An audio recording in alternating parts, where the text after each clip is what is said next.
si PBBM na nagsabi siya na pinapangako ko, gagawin kong 20 pesos ang bigas. Never ako nakakita, kahit isa. Ilang beses ko na rin challenge ang mga BB Sheets na magpakita kayo kahit isang video lang. Para din ng awa, magpakita kayo kahit isang video lang na nagsasabi si PBBM na gagawin kong 20 pesos ang bigas, iboto nyo lang ako. Wala, kahit man lang sabihin na, gagawin kong 20 pesos ang bigas or magiging 20 pesos ang bigas kapag nanalo ako. Wala talaga. Ilang beses ko silang dinidare. At sabi ko pa mga kababayan, kung meron kahit isa sa inyo makapagpakita na kahit isang video na nangako si PBBM, sasagutin ko na ang bigas ninyo ng buong taon. Pakita kayo sa akin kahit isang video. Pero mga kaibigan, kahit isang BB sheet, walang nakapag-provide ng video. Kasi wala naman talaga eh. Hindi yan campaign promise. So itong si Lucrin, talagang siya ay fake news peddler. Mahilig talaga siya mag-fake news. Katulad na lang ng fake news niya na si Speaker Martin ay criminal daw. Diyos ko, die! Criminal daw si Speaker Martin? Yung sinasabi niya na sa isang court daw, Delaware court, si Speaker Martin daw ay etc. kinasuhan. Hello? Binasa ko naman yung tungkol sa Delaware court. Sinasabi niya na kinasuhan daw. Mga kababayan. O, anong nabasa ko kagabi? By September 2023, kinlose ang kaso na yan. Close! At anong nangyari dyan mga kababayan? Parang ano lang yan, parang ano nangyari dyan mga kababayan, no?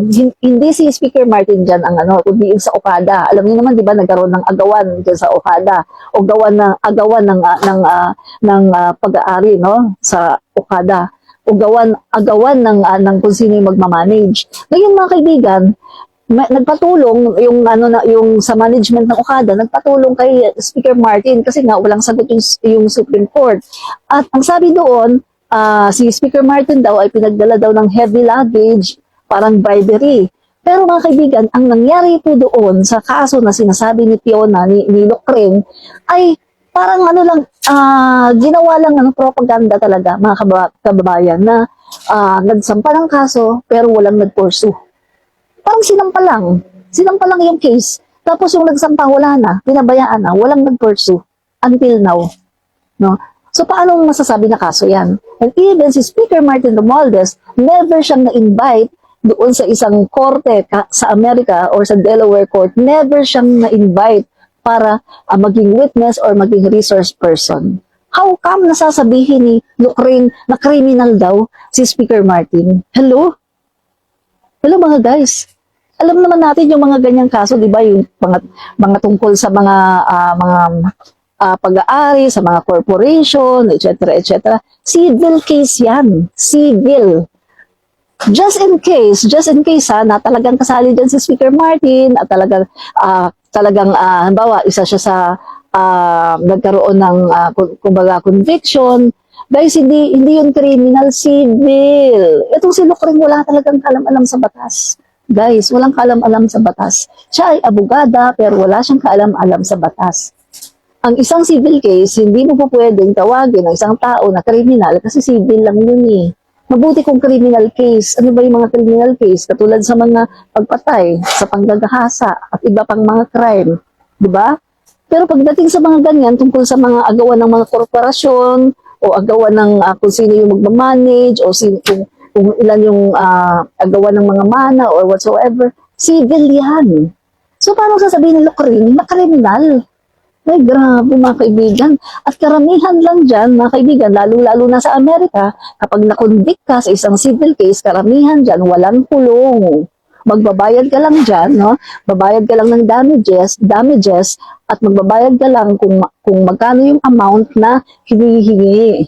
Walang kulong yan, karamihan sa mga civil cases sa Amerika. So, itong Lucrin, grabe talaga mga kaibigan, napakabobo, napakaingot talaga dito si Lucrin. Hindi ako abogado, pero mga kababayan, kahit paano alam ko yan dahil nagbabasa din ako, no? Pero hindi ako abogado. Pero si Lucrin, mga kababayan, parang wala talaga siyang kaalam-alam. So ito pa mga guys, ang sabi pa niya, Ito daw ano mga kababayan, yung yung yung statement niya nung ano mga kababayan na eto daw si Zulaika ay nanaginip daw. Wah, guys, pati ba naman yung panaginip ni Zulaika? Ginagawa niya talaga ng ano ng parang ano yan, parang diary or sleeping bulletin. Talagang ano pa niya, ililista pa niya pagkatapos pinost pa talaga sa social media. Ang sabi niya, si Zulaika daw ay nagkaroon daw ng panaginip na meron daw isang tao na nag-ano sa kanya ng pillow, mga kababayan. O sino yung tao na yun? O, sabi nga ng ibang mga nagko-comment, baka naman ikaw yan. Baka naman gusto mong itsugi na si Zulaika para wala nang makapag-testify against you.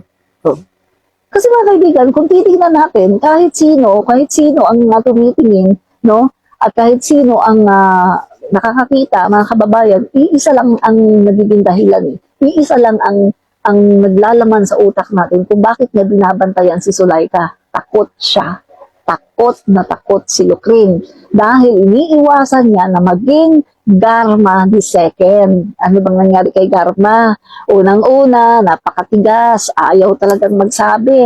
Pero bandang huli, nagsabi, ikinanta niya si Digong. So yan po ang kinatatakot ni Lucrin. Kasi alam ni Lucrin na along the investigation, sa galing ba naman ng ibang mga kongresista, lalong-lalo na si Kong Luistro, talagang mapapaamin dyan si Zulaika. Yan ang kinatatakot ni Lucrin. Kaya talagang sinamahan niya.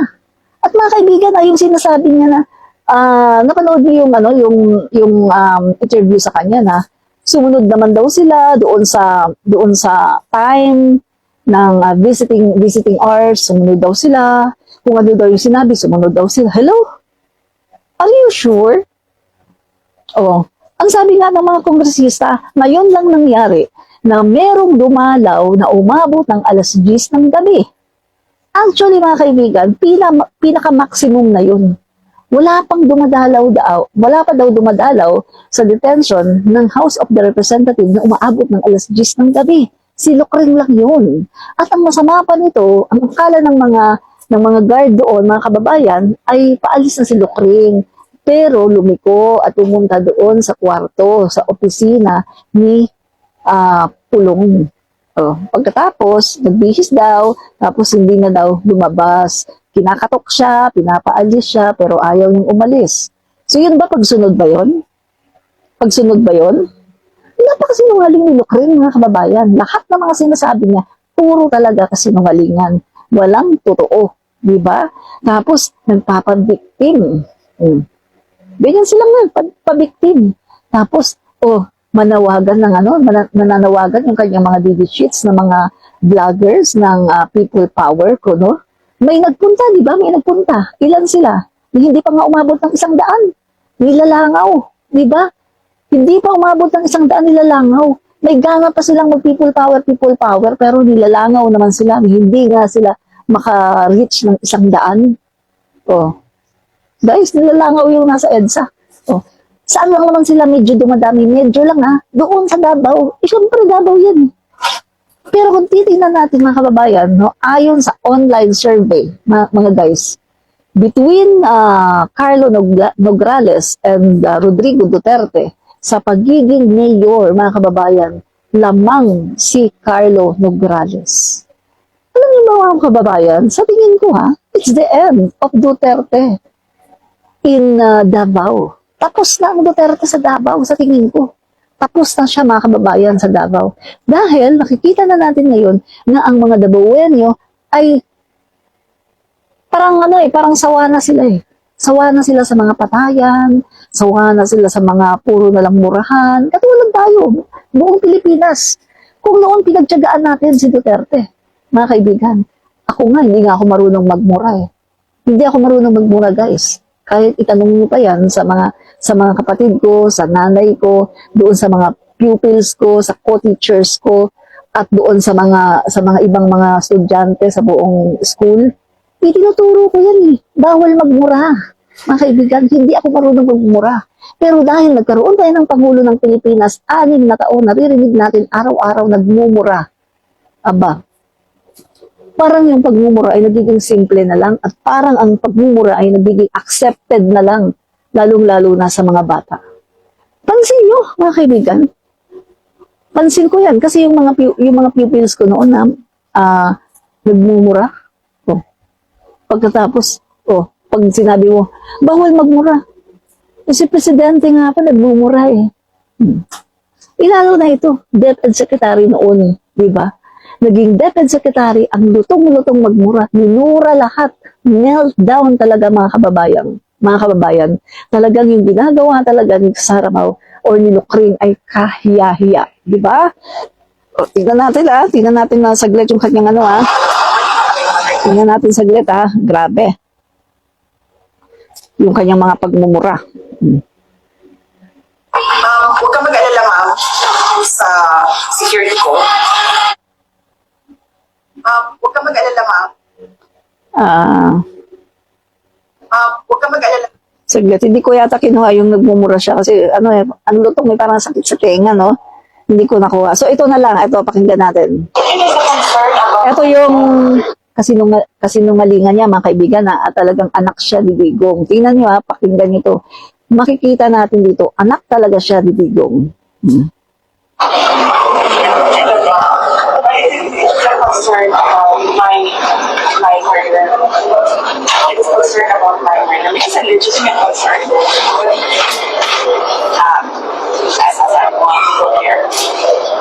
Maybe because everyone was undervaluing, so they don't care. And then and I expressed that concern. They would say there's a threat to the life of the president.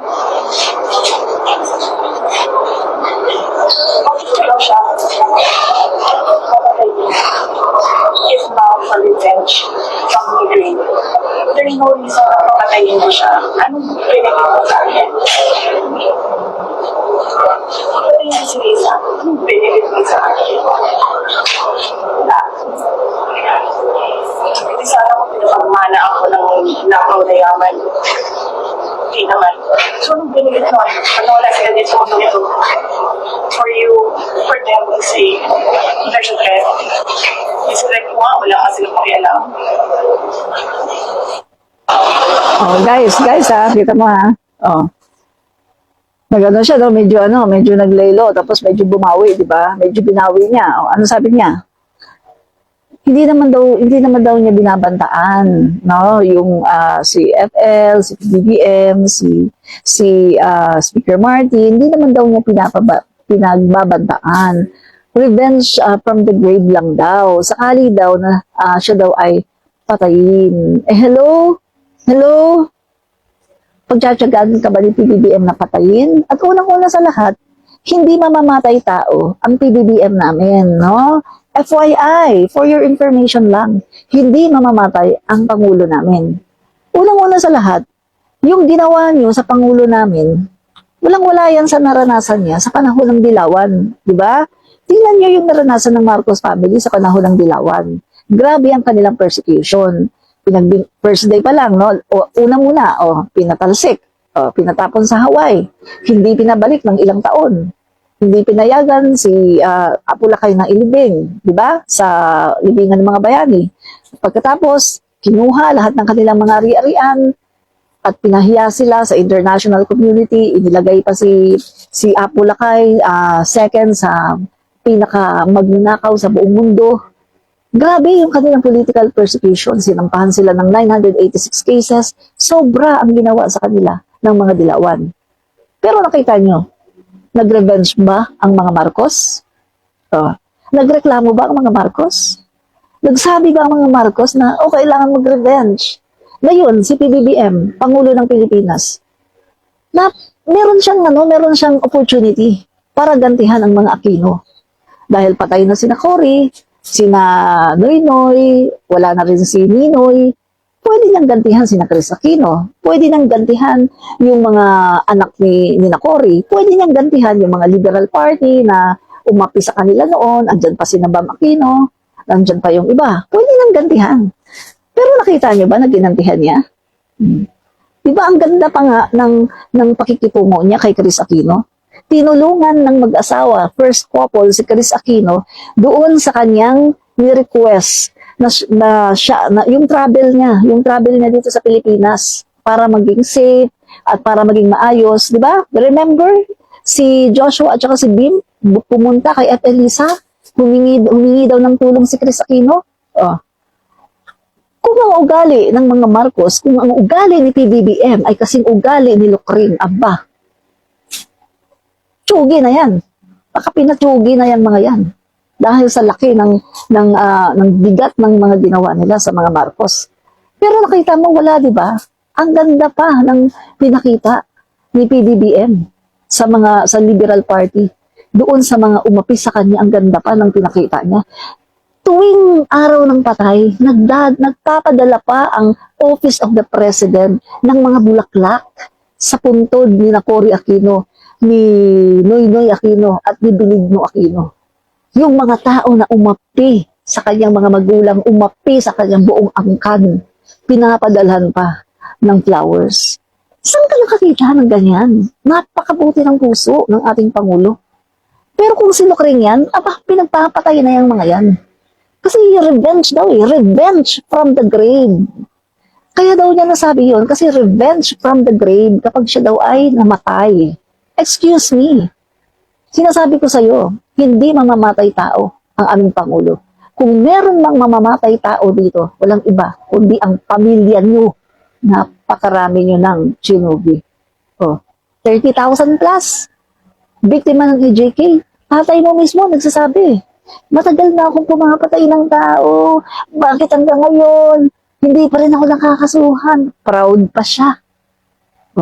So ngayon, alam niyo ba mga kababayan, yung sinasabi ni Matubato, ni Las Cañas, ni Asierto, na meron daw Davao Death Squad, yung sinasabi ng tatlong yan na eto daw si Lucrin ay isa din daw sa author o sa nag-design ng tukhang sa Davao City.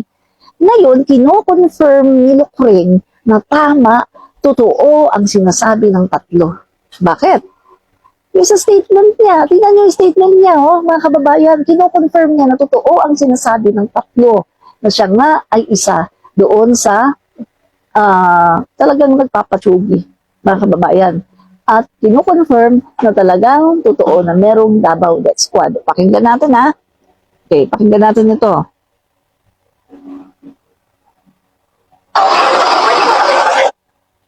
So, huwag ka mag-alala, ma'am, sa security ko. Kasi may kinausap na ako na tao. Sinabi ko sa kanya, kapag pinatay ako, patayin mo si BBM, si Lisa Araneta, at si Martin Romualdez. No joke. No joke. Nagdiling na ako, ma'am. Pag namatay ako, sabi ko, huwag ka tumigil na hanggang hindi mo mapatay sila. And then he said yes. So, di ba? So, sabi niya, may kinausap na akong tao. Nagbilin daw siya, na kapag namatay daw siya, patayin daw si PBBM, si F. Elisa, si Speaker Martin. Huwag daw tumigil hanggat hindi napapatay. At sabi daw nung kausap niya, yes. Confirm. Davao Death Squad is real. Confirm na sila ay nag-hire talaga ng mga assassin para itsugi ang kanilang mga kalaban. Confirm from the mouth of Lucrin. May nagsabi sa akin na na leadership. Kayo talagang mga pulangaw, hindi talaga kayo marunong kung ano yung mga hyperbole. Hyperbole? Huwag kami. Hindi kami bugok. Hyperbole yan. Sinabi pa niya, no joke. Pero para sa inyo mga leadership, hyperbole lang. Grabe ha. Lahat ng mga sinasabing kasamaan ng mga Duterte, sinasabi nyo hyperbole lang, binibigyan nyo ng reason. Samantalang yung sinabi lang ng aming Pangulo na kakatanim lang namin, nag-harvest na kaagad kami. Yun ang hyperbole. Kung titingnan mo, yun talaga yung yung hindi mo kailangang gawing literal. Pero ang ginagawa nyo literal. Pinagtatawan nyo ang Pangulo namin kasi kakatanim lang, nag-harvest na. Ang ibig lang naman sabihin ng Pangulo namin nun, yung sa mga bugok ng mga kaisipan, kakatanim lang namin, no? Ibig sabihin, nakapagtanim, and then after 3 months or 6 months, may duration na yan, di ba mga kababayan? Ang alam ko, ang mga palay, may duration yan eh. Hindi ko lang sigurado kung it's 3 months or 6 months. So, ibig sabihin lang naman ng Pangulo natin na kakatanim lang, nagtanim ng palay, pero hindi pa man kumbaga mga kaibigan, after 3 months or after 6 months, kung kailan yung time, no, yung time frame na kung saan tutubo ang palay, ay nakapag-harvest ka agad. Hindi ito nasira. Hindi ito nasira ng bagyo or hindi ito nasira ng isang peste or whatsoever na tagtuyot or whatever. Ibig sabihin, talagang pagkatanim at naka-harvest. Yun ang ibig sabihin ng Pangulo natin. Pero ang ginagawa ng mga DD sheets ay pinagtatawanan nila. Pero itong statement ni Sara na talaga namang sobrang malinaw na malinaw at sinabi pa niya na no joke. Hindi daw biro ito. So hindi talaga siya nagbibiro. Pero para sa mga DD sheets, hyperbole lang daw. At tayo pang may kasalanan mga PBBM supporters and loyalists kasi engot daw tayo, hindi daw tayo marunong ng hyperbole. Hindi daw natin alam yung mga statement na hyperbole. Oh, tayo pang maging may kasalanan, ha? Ganyan ang mga DD sheets, mga kababayan. Lahat ng mga statement ng mga Dutertes, na mga may sabit, na mga masasamang statement para sa kanila, hyperbole lang. Pero yung statement ng Pangulo natin, kahit kumbaga pwede mo nang palampasin eh. Kasi kumbaga, understood na yun, kumbaga. Pero sa kanila, hindi nila pinapalampas. Kahit yung pinakamaliit lang na butas, igagrab nila yan para lang siraan ang ating Pangulo. Grabe, napaka-evil ng mga DD sheets, di ba?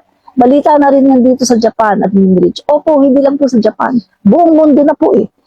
Yung French paper, Japan, New York Times, Al Jazeera. Ang dami po, meron ding sa China. Ang dami kong nakita doon na dinownload ko nga, sinave ko sa gallery. Iba-ibang bansa, no? Sa buong mundo. Talagang viral na si Lucrene.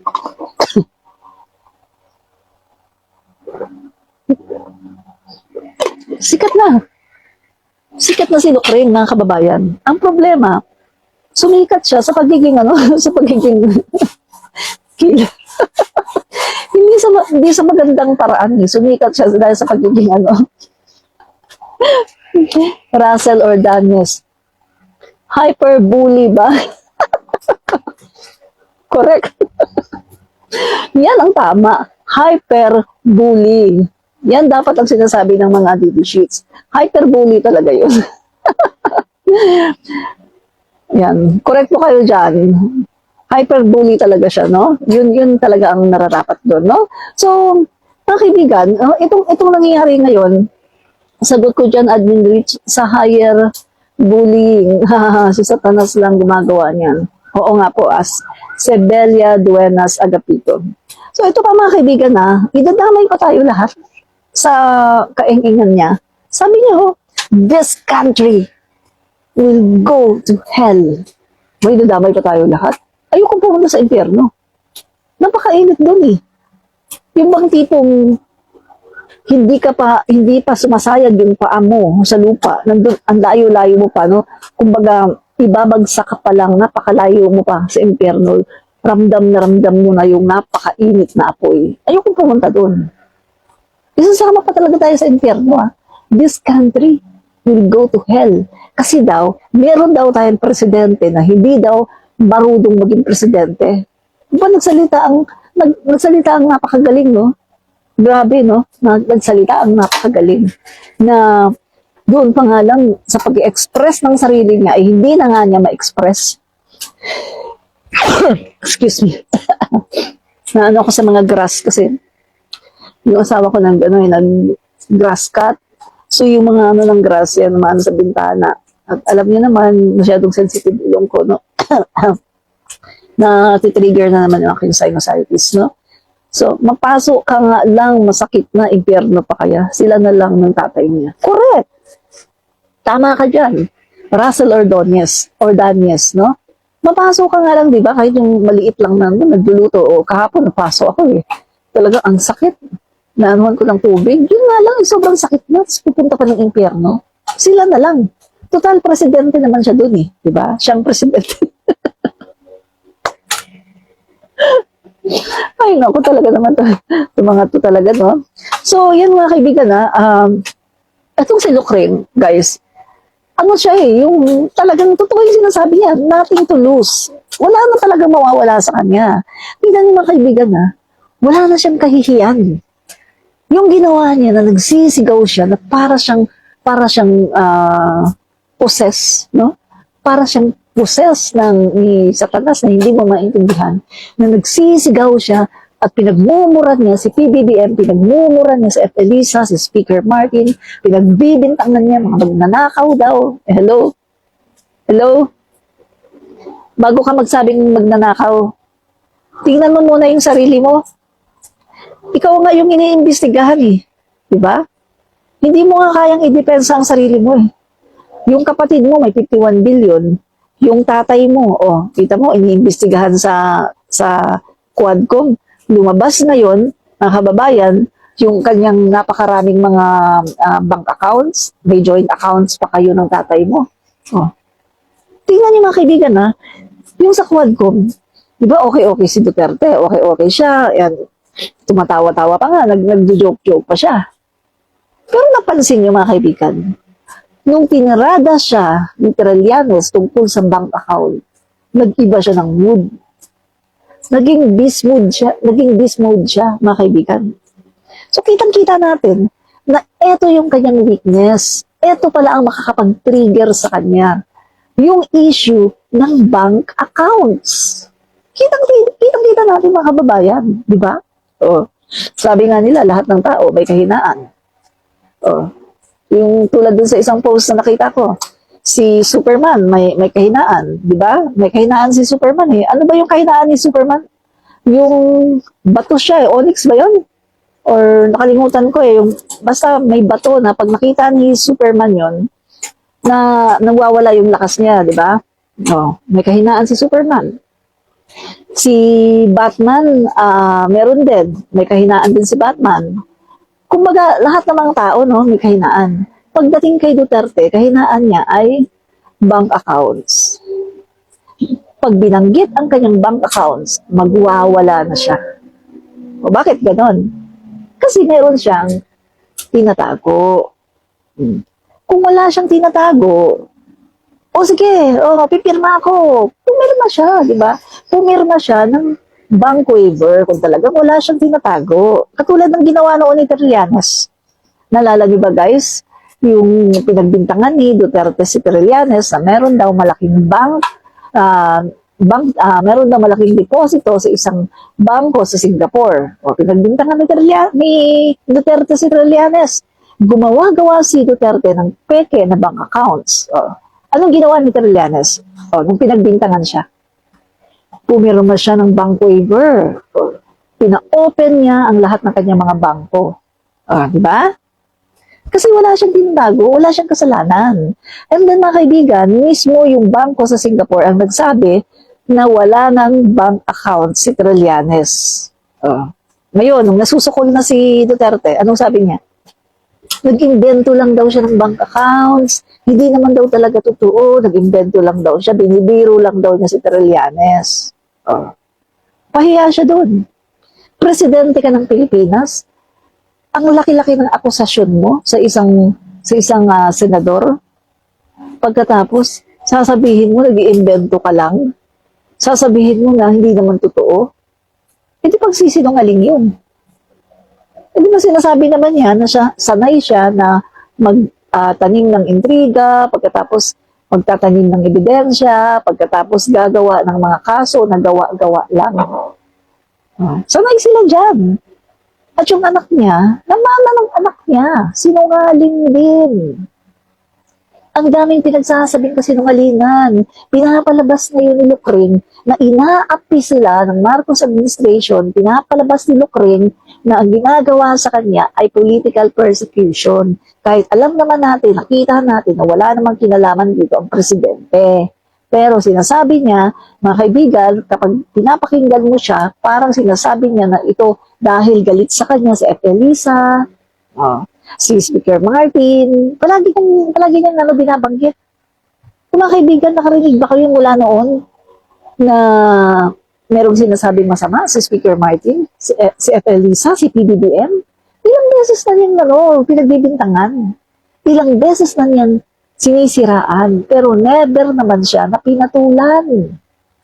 Diba? Kaya yung mga kaibigan ito talaga masasabi ko mga guys, sa mga kababayan natin, huwag kayong magkakamali na sumama sa mga people power nila. Dahil yan mga kababayan, para yan sa kanilang sariling interes. Para ma-whitewash ang kaso ni Duterte, ni Kibuloy, ni Bantag, ni Tides. At syempre, kapag siya na ang Pangulo ng Pilipinas, kapag si Lucring ng Pangulo ng Pilipinas, wala nang mag-iimbestiga na House of the Representative, mawawala na yung investigasyon tungkol sa kanyang confidential funds. At itong pinakamalupit, dahil sinabi mismo ni Lucring, galing sa kanyang bibig, siya daw ay isang unforgiving. Hindi daw siya marunong magpatawad. Kapag galit daw niya, forever daw niyang galit, hindi daw siya marunong magpatawad. So, expected natin mga kaibigan na lahat ipipersecute niya yan.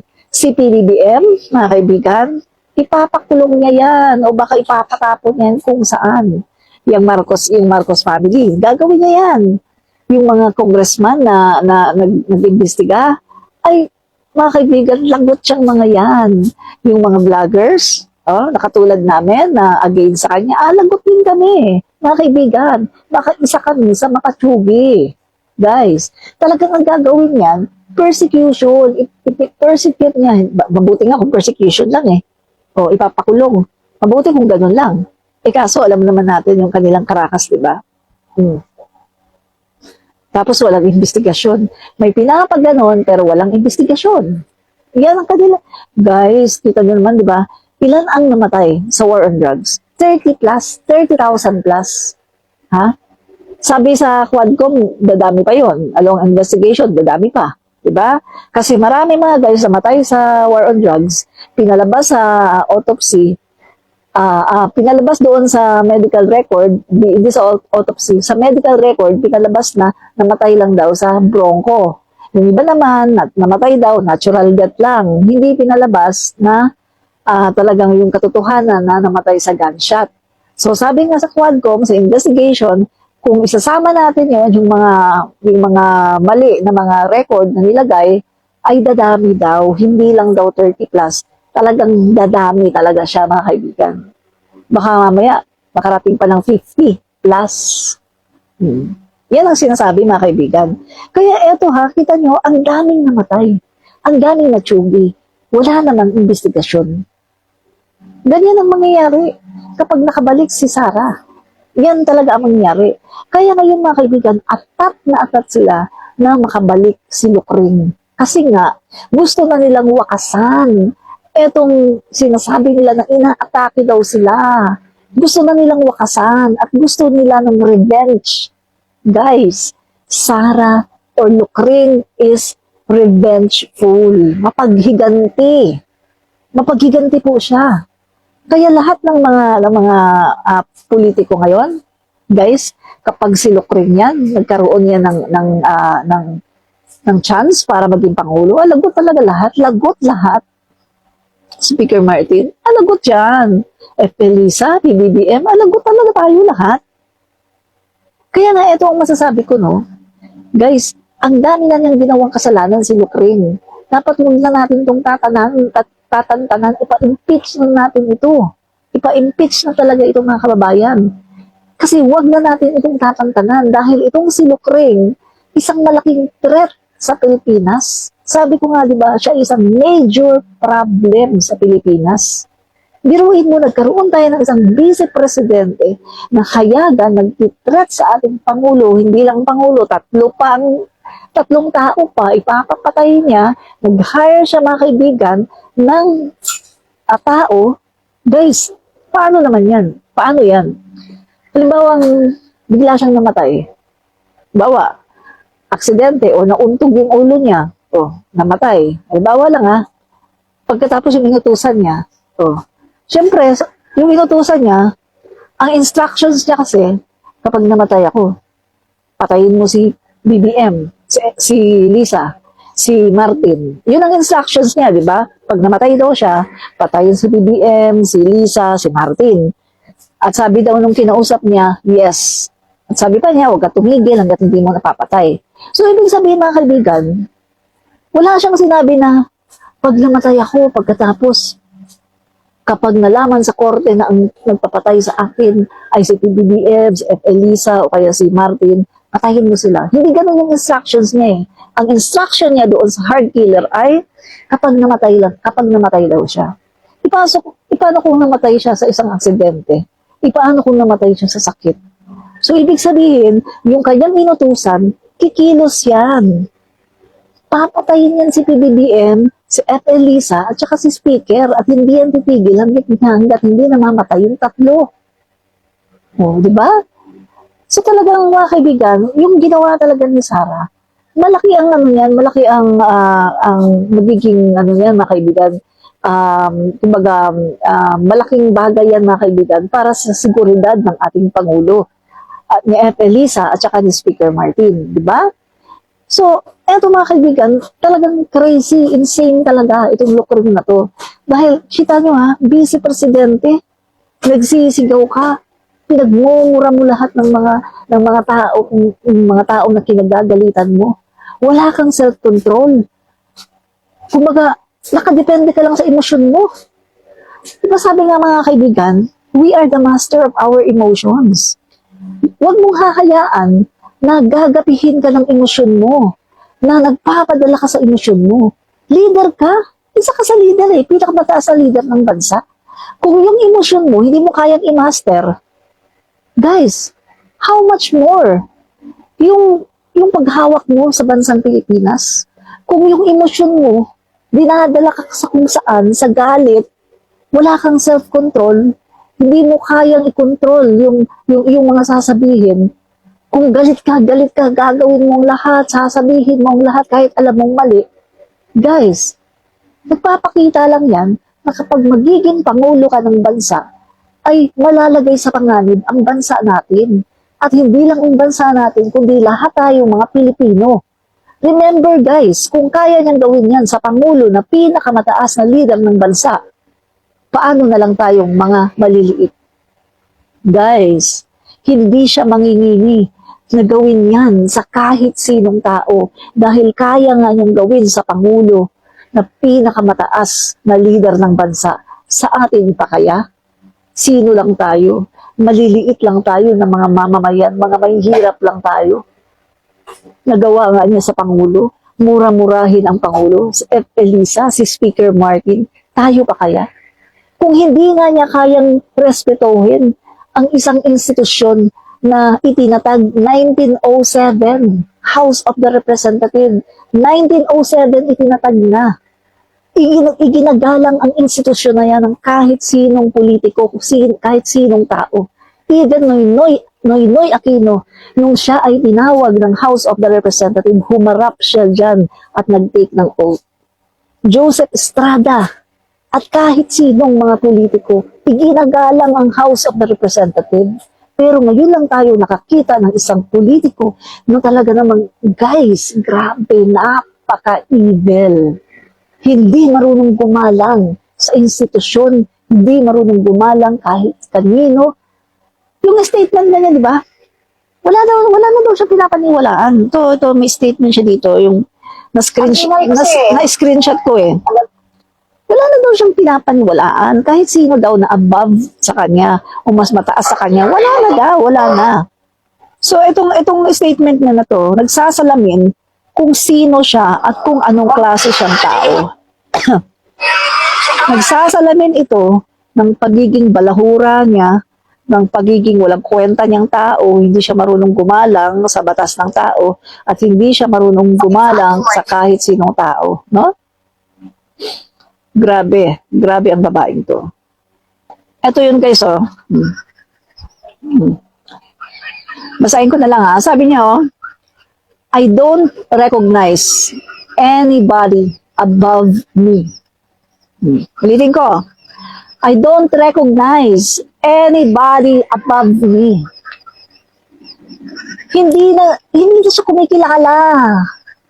Kahit sino daw na nakakataas sa kanya, hindi na daw niya kinikilala. Ganyan siya mga kaibigan, kasama ng ugali niya. Ang ugat lang naman ito yung confidential funds niya. Yun lang ang ugat. Alam niyo sa totoo lang ha, tama talaga yung description sa kanya ni Castro. Diba? Pusit. Kapag nasusukol, kapag nahuhuli, naglalabas ng itim na likido para i-intimidate yung mga sumusukol sa kanya. Tamang-tama. Ganyan siya mga kaibigan. Kapag nasusukol siya, di ba? Nakita lumabas sa hearing yung mga resibo na pinapakita nila, no, mga receipt na puro lang meron guys, marami pirma, pero walang pangalan kung sino, basta pirma lang. Yung iba naman mga kaibigan, mga pangalan ng mga chichirya, na pag tinignan mo naman, search mo sa social media, meron bagong gawang account, at saka sabi guys, diba, sabi nga, wala daw ganun. Meron akong napanood ko yung kanino ba to? Kay Christian Esguerra. Parang meron siyang kaibigan sa PSA, no? Ito yung pagkakarinig ko May kaibigan siya sa PSA. Pina-check daw niya yung Mary Grace Piatos, na kaibigan. Wala daw nakita, no? Wala daw nakita yung kaibigan niya na Mary Grace Piatos. So, ibig sabihin, si Mary Grace Piatos ay gawa-gawa lang. Ang masama pa dito, mga kaibigan, ang laki ng pera na ibinigay kay Mary Grace Piatos. So, sino yung Mary Grace Piatos na yan? Sa tunay na buhay. Yung tao na pinagbigyan na hindi naman talaga Mary Grace Piatos ang pangalan. Sino kaya siya?